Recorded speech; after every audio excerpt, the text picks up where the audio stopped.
I've now had about 130 flights in the past 2 years, so learned a few things about air travel, I guess, and people actually do ask me these questions, so I get asked about recommendations and tips, and I'm going to share the top 5 questions I get asked about air travel. First question: how early should I book? I would say as early as possible. As soon as you know you need the trip, it's almost never too early. But wait, don't flights go down in price? Sometimes they will do deals and they'll redo the fares, but a lot of times it actually just stays the same and just keeps going up over time.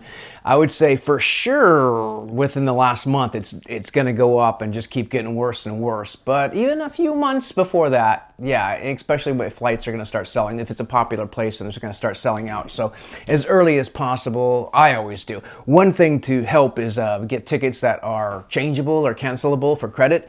And then if something does change, you can always just cancel that flight and rebook it. And I've done that many times. I just book a new one and then cancel the old one, and I've just saved. Sometimes I'll even do it for $10. I know. Which airline is best?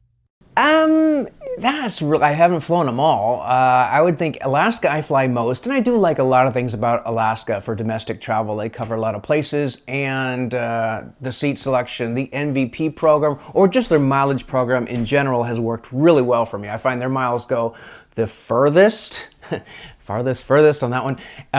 But also I do fly American. I haven't had the problems that other people have had, although yeah, I don't know if I would say fly American. Delta I've had a good experience with almost every time. And United, I've had actually good experience with United, especially their business class or first class. And the other ones I don't fly. I've never flown Spirit or Frontier or any of the really cheap ones. I'm too afraid of what's going to happen. So I would say for me, Alaska. I don't fly Southwest either. I gotta get a seat, so I do not like that anxiety. I'd rather be able to just board last and know I'm gonna have a seat to sit in. Should I buy airline insurance? Never. I've never got it. I think it's a complete scam, waste of money. If you look at the fine print, it's gonna tell you there's all these restrictions that even if you did try to use it or need it, chances are you wouldn't even be able to without like a signed note from your doctor or something. It's just insane. Better off just getting, like I said, a higher level of a seat instead of the cheapest fare. Usually that one level up has enough cancellation for credit. You don't get your money back after 24 hours, but you do get the credit. And one note, yeah, you have a safety window of about 24 hours to buy any ticket on any airline. So if you just see a good deal and you got to talk to your spouse about it or someone, you can just book it right away. And if she says, nope, absolutely not, okay, cancel it for a full refund. And that will go back to your bank account or credit card or whatever. Is it safe to check bags? That depends. I would say I haven't had a lost bag in many years. I have, but it's been a long time. But the one rule I try to follow is check a bag if it's a direct flight.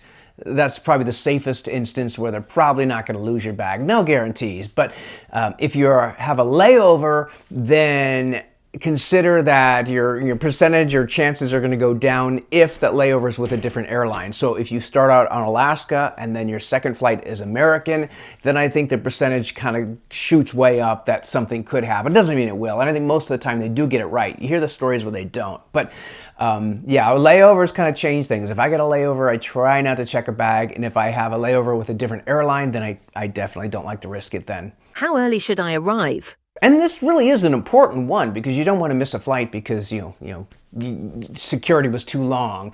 There are factors. Most of the time I arrive an hour before boarding, not before takeoff, an hour before boarding. Especially if I do want to get on the plane early with priority, then I want that extra time. So I would say an hour before boarding is pretty good.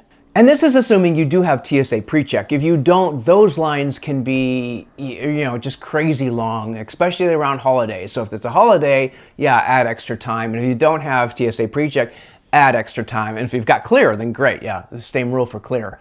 And also keep in mind if you're doing rideshare to the airport, sometimes that wait 10 minutes, 15 minutes, or they'll be 10 minutes and they just cancel you for some reason, or they're not moving, something goes wrong. So keep in mind that those other factors. If you're taking a train, the train could stop, or there could be a traffic accident. So yeah, you got to keep those things in mind as well. Now, as far as international, people say, oh, add an extra hour for international, and I don't, because the airport experience, nothing really, for the most part, nothing really changes. Maybe there's a second security when you get that close to the plane, but if you're there, it's not going to matter. So the extra hour, like 3 hours for international, no, only if it's like so important you don't, miss that flight that it would ruin everything, then I could understand just that extra safety net. But 3 hours, no, I guess 2 hours for international, like they used to say, then that would be fine, I suppose. But 3 hours, not unless you got a lounge pass and you go want to drink some beer in the lounge.